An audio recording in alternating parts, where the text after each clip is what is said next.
حضرت عبداللہ بن عمر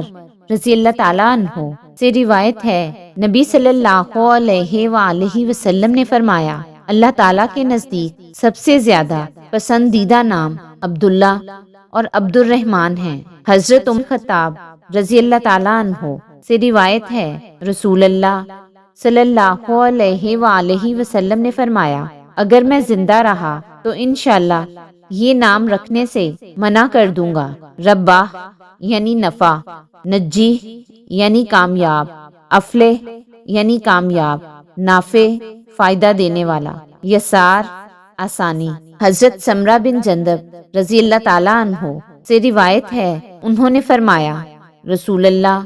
صلی اللہ علیہ وآلہ وسلم نے ہمیں اپنے غلاموں کے 4 نام رکھنے سے منع فرمایا، افلح، نافع،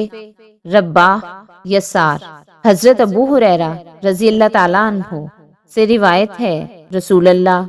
صلی اللہ علیہ وآلہ وسلم نے فرمایا، ہوا کو